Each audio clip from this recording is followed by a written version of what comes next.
수사를 하는 것이 아니라 수사를 받고 재판을 받고 있습니다.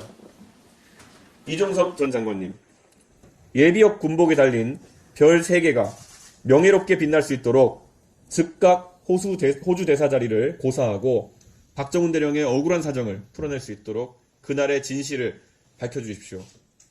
그렇게 해주신다면 군인들이 가장 달고 싶어 한다던 마지막 군복 위의 4번째 별, 국민들이 명예롭게 달아드릴 겁니다. 단도직입적으로 윤석열 대통령께 묻겠습니다. 국가 권력이 장난 같습니까? 장기판 말 옮기듯이 밖으로 빼내면 그만입니까? 이종섭 전 장관에게 최상병 사건 관련 대통령의 뜻을 전달한 바가 있습니까? 없습니까? 수령님 지시사항을 사달한 바가 있습니까? 없습니까? 정권 심판이 다른 게 아닙니다. 권력에 취해 국민이 위임한 주권을 제멋대로 휘두르면 국민들한테 골수까지 혼쭐이 나는 겁니다. 안타깝게도 그 일을 하기에 제1야당 민주당은 소리만 요란하고 무력합니다. 더 많은 국민들을 설득해 더 큰 다수를 만들어 윤석열 정부를 심판해도 모자랄 판에 이재명 대표는 자신을 비판하는 국민을 향해 이찍 지지자 같은 소리를 하며 스스로를 온라인 악플러 수준으로 격화시키고 있습니다. 한쪽에서는 주권자를 입틀막하고 반대쪽에서는 주권자를 조롱하고 있는 셈입니다. 여기에 더해서 비겁한 위성정당을 만들어서 온갖 종북 세력까지 비례대표 명단에 집어넣으니 급기야는 멀쩡한 지지자들이 조국기 부대를 하지 않고는 견딜 수 없도록 만들었습니다. 이래서는 정권을 견제할 수가 없습니다. 또 운동회처럼 꽁침, 청침으로 나눠서 서로 욕하다가 끝나는 선거가 될 겁니다. 이제 이 못난이 대결 그만해야 합니다. 개혁신당이 유일한 대안이 되겠습니다. 대한민국에 비겁하지 않은 정치 집단이 하나쯤은 있어야 합니다. 그래야 정권 견제 제대로 하고 양당의 아무 의미 없는 머리채 잡기 싸움도 끝날 것입니다. 안타깝게도 예언 아닌 예언 하나 하겠습니다. 당분간 이종섭 전 장관은 휴가는커녕 고향에 대한 향수병도 사라질 듯합니다. 수사가 잠잠해지고 국민들이 최상병과 박정훈 대령을 잊을 때쯤 돌아오면 된다고 생각하고 있을지도 모릅니다. 개혁신당은 절대 최수근 상병과 박정훈 대령이 잊혀지지 않도록 새기고 또 새기겠습니다.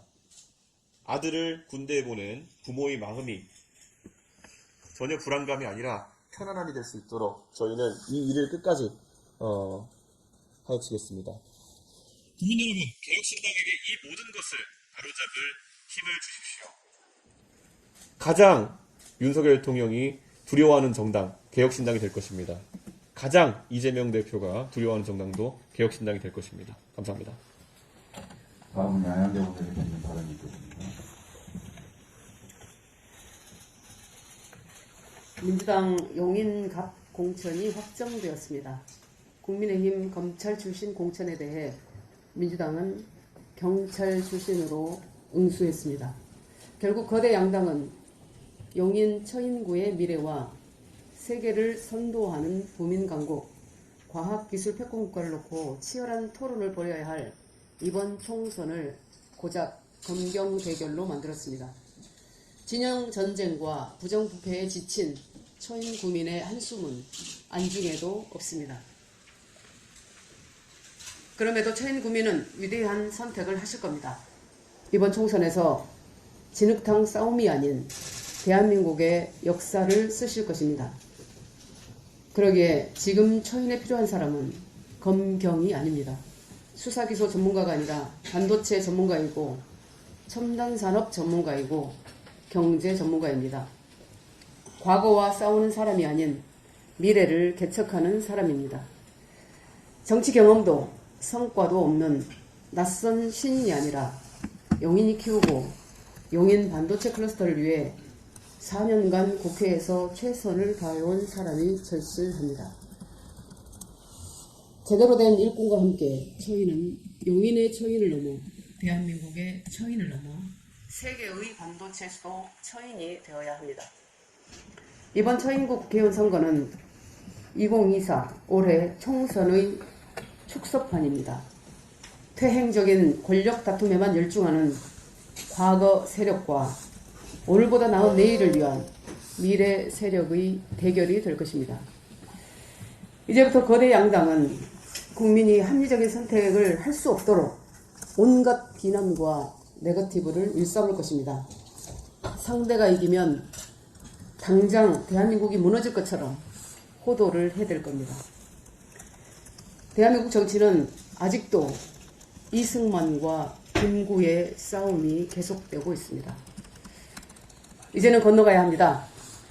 국민 여러분이 이번 총선을 과거 논쟁, 이념 전쟁이 아닌 미래 대결이 될 수 있도록 지혜를 모아주십시오.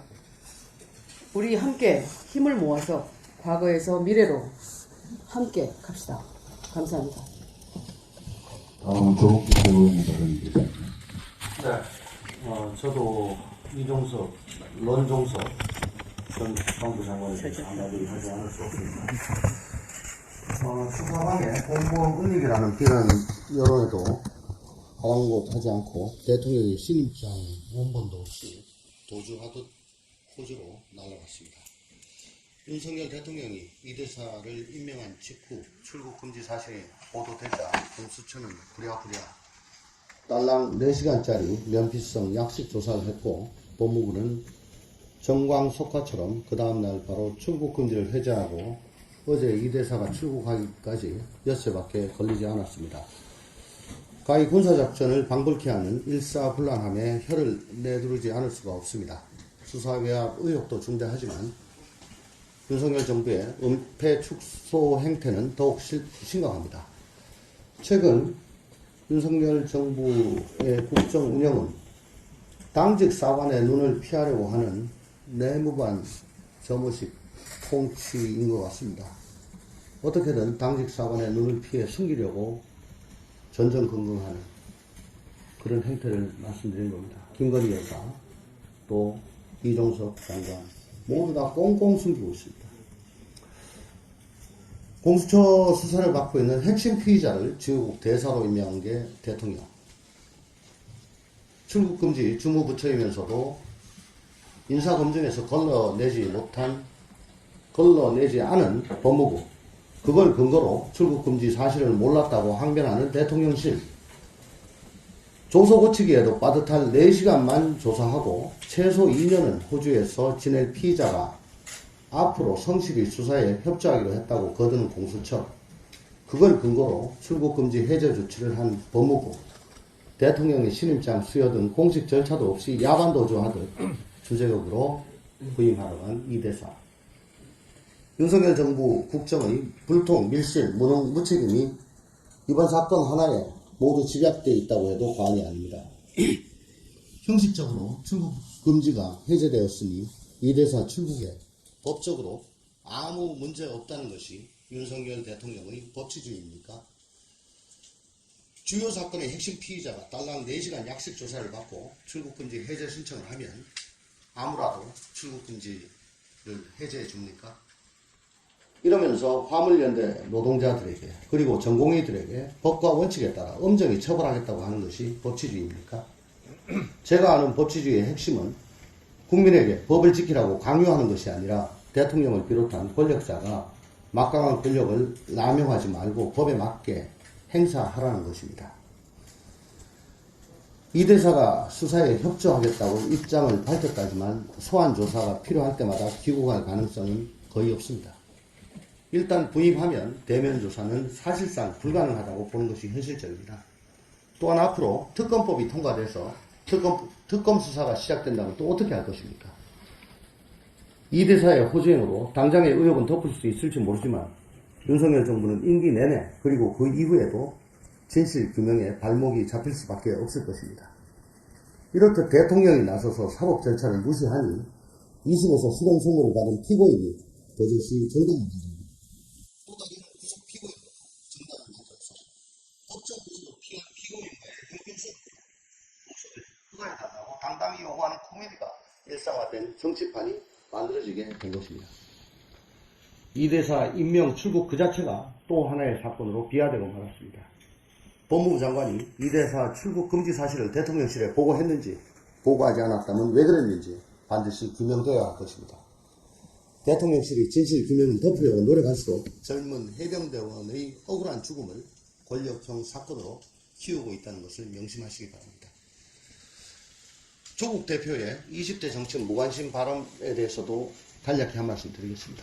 어제 조국 대표는 20대의 조국 혁신당에 대한 낮은 지지율에 대해 20대는 정치 자체에 대해 관심이 없는 것 같다. 20대의 정치 참여를 높이기 위해서 같이 노력해야 된다. 라는 말씀을 했습니다. 저는 조국 대표의 세대 진단에 대해서 전혀 동의하지도 않지만 설령 그 말이 일부 맞다 하더라도 그 책임은 정치 혐오를 만들어낸 세력에게 있습니다. 정치권의 가증스러운 위선과 내로남불이 정치 무관심을 부추겼고 대표적인 케이스가 바로 조국 사태였습니다.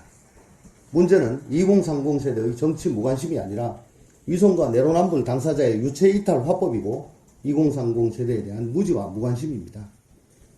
개혁신당은 모든 세대와 함께하겠습니다. 거대 양당은 이번 4.10 총선에서 핵심 지지층만 투표하기를 원합니다. 이제 진짜 유권자의 힘을 보여주어야 합니다. 투표하면 바뀝니다.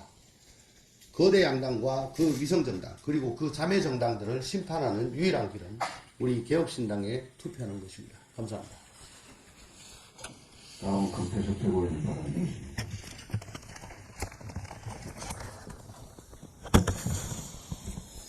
예, 개혁신당도 비례대표 선출 과정에 돌입했습니다. 저희 당은 지도부 대부분이 지역구에 출마한 가운데 선거법 취지에 맞춰 지역구를 기본축으로 하여 연동형 비례대표제에 적합한 방식으로 비례대표를 공정하게 선출하고 있습니다. 당당하게 말씀드리겠습니다.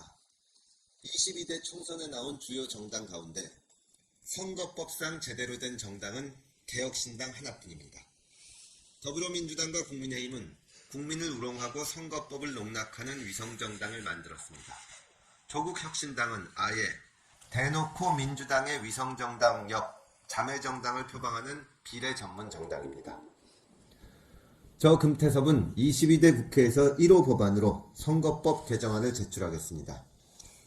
이번처럼 총선을 앞두고 사기사욕에 따라 선거법을 개정하는 게 아니라 22대 국회 개원과 동시에 위성정당 금지법을 제출할 것입니다. 헌법재판소의 위성정당의 위헌 여부 심판도 물을 것입니다. 2023년 헌법재판소는 위성정당을 통제할 필요가 있다고 지적했습니다. 21대 국회는 이런 지적을 대놓고 무시했습니다. 21대 총선보다 더 심각한 위성정당을 만들었습니다. 진보 보수 진영이 문제가 아닙니다. 선거제도가 흔들리면 민주주의의 근간이 무너집니다. 22대 국회가 구성되는 올해 6월부터 위성정당 출신 의원들은 자격 정당성 여부 논란에 휘말리게 될 것입니다. 제가 그렇게 만들겠습니다. 저는 원칙 있는 민주주의자로서 제 신념에 따라 위성정당으로만 재선 의원이 되려는 용해인 씨와는 같은 국회에서 동료 의원으로 지낼 수 없습니다. 자매 위성정당이란 기괴한 정당을 만든 조국 씨와도 마찬가지입니다. 저는 이번 선거에서 독재 타도를 외치듯이 위성정당 타도를 외칠 겁니다. 어떻게 민주주의는 무너지는가라는 책으로 전세계 민주주의 위기 논의를 촉발한 하버드대 스티븐 레비츠키 교수는 21세기형 독재는 합법적 독재가 특징이라고 합니다. 합법적 독재의 핵심 수단이 바로 선거법을 제멋대로 개정한 후에 그 선거법을 이용하는 것입니다. 한국의 위성정당이 레비츠키가 말한 합법적 독재의 수단에 딱 맞아 떨어집니다. 2024년 대한민국의 독재 방식이 바로 위성정당을 이용해서 국회를 장악하는 겁니다. 국민의힘도 여기에 동조하고 있습니다. 저희 개혁신당이 이것을 반드시 바꾸겠습니다. 감사합니다. 다음 김영남 정책위원장 발언 있겠습니다. 예, 오늘자로 4월 10일 총선이 정확하게 30일이 남았습니다. 이제 한 달이 남은 총선을 앞두고 각종 여론조사에서 비례대표 전문정당을 표방하고 있는 조국 혁신당의 정당 지지율 내지는 정당 득표율이 꽤 높은 수치를 보여주고 있습니다. 근데 그 내용을 살펴보면 정당의 대표라는 분은 항소심에서까지 징역 2년을 선고받은 사람이고 유일한 현역 국회의원은 울산시장 선거 개입 혐의로 1심에서 징역 3년을 선고받은 상황입니다. 이런 정당이 여론조사에서 높은 지지율을 보이고 있다는 것은 대단히 병리적인 현상이라고 생각이 됩니다. 지금 그 당이 주장하고 있는 검찰 개혁의 내용을 살펴보면 지난 문재인 정부에서도 자기 편에게는 한없이 관대하고 상대 진영에게는 너무나도 가혹한 수사를 했던 내용은 지금 정부와 똑같습니다. 다만 자기 편과 상대 진영이 서로 바뀌었을 뿐 그 보여주는 모습은 완벽한 데칼코마니에 불과합니다. 검찰 개혁이 됐던 정치 개혁이 됐던 개혁을 하려는 주체의 손이 깨끗해야 합니다. 지금 다른 정당은 그동안 보여줬던 모습에서 개혁의 주체가 될 수 있을 거라는 깨끗한 모습을 전혀 보여주지 못했습니다. 앞으로 개혁신당은 양극단의 정치 그리고 혐오스러운 진영의 정치를 타파하고 정치개혁, 경제개혁에 앞장서는 가장 깨끗한 손이 되겠습니다. 이제 30일 남은 4월 10일 총선에서 많은 지지와 응원을 부탁드리겠습니다. 이상입니다. 내일 비공개로 전환하겠습니다. 언론인 여러분,